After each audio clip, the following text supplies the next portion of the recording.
Good morning, friends. I hope you are all fine at your home and doing your justice with your various subjects. And I started new chapter that was crisis of the democratic order. The era was 72-73, and you can start it from 71 rather, when Pakistan was divided, Bangladesh was created, and USA stopped all aid to India. And after that, oil prices increased in international market and led to the all-round increase in prices of the necessary commodities. Monsoon also failed. Next point, in 72-73, food grains output declined by 8%. Dissatisfaction among the masses. Students unrest. Students were unrest.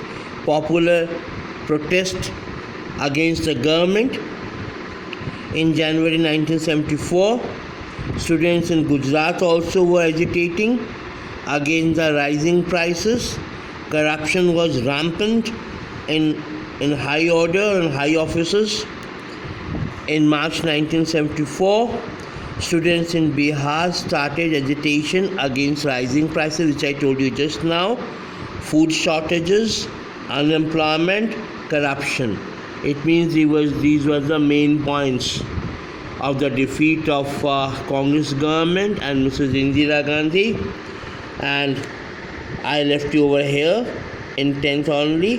Now 11th point was, in January 1975, elections were held in Gujarat and Congress was defeated in the elections. Congress was defeated in the election. Now another personality came up from the dust, and that was Jai Prakash Narayan.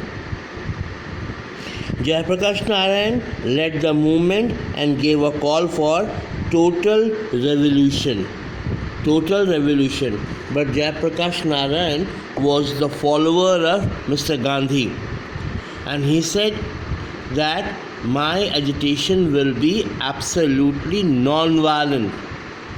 Non-violent. Agitation will be there, but it has to be non-violent. On January 12th June 1975, Justice Jagmohan Lal Sinha of Allahabad High Court passed a judgment declaring Indira Gandhi's election to the Lok Sabha was invalid. This was a turning point. This was a turning point of Mrs. Indira Gandhi's political career. Now she went, if you go to the Google and search it, she went for 1 day imprisonment also. And her election was invalid. And the justice was Mr. Jagmohan Lal Sinha. He declared that the election of Mrs. Indira Gandhi was invalid, and there was a political earthquake in Indian political scenario, especially in Congress. Jai Prakash Narayan asked the army, the police, the employee not to obey illegal and immoral orders of the government.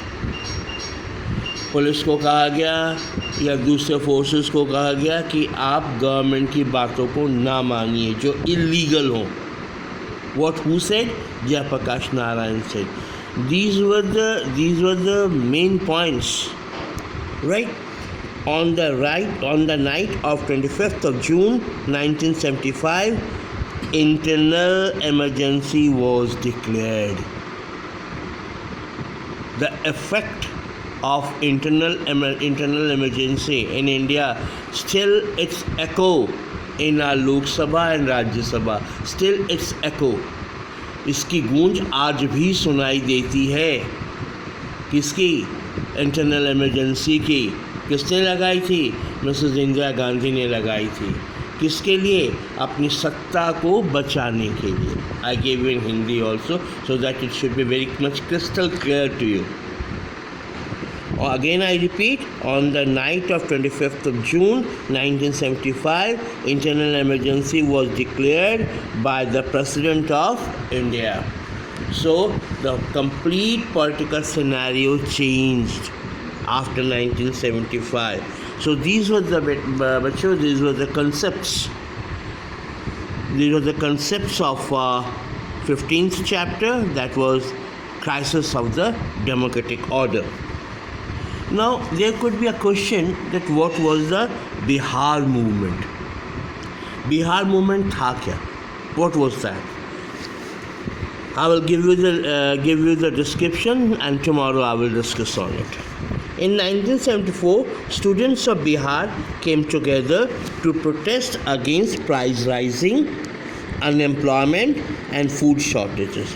Number one is price rising, number two, unemployment, and number three, food shortage, number four, corruption, etc., etc. When the movement was in progress, students invited socialist leader, and that was Jayaprakash Narayanan. To lead the students' movement, Jayaprakash Narayanan accepted the offer of leading the movement on the condition, I told you, on the condition. What was his condition? His condition was that the movement will remain totally non-violent and it will not be limited to Bihar. You see, Bihar tak सीमित नहीं रहेगी. Soon the movement spread to the other states of India. Jayaprakash Narayanan demanded the resignation of Congress government in Bihar. He gave slogan of total revolution in economic, social and political sphere in order to establish true democracy. What for? In order to establish true democracy. Now, next part, in next video, I will discuss these topics. Till then, take care and have a nice time. Good day. Thank you.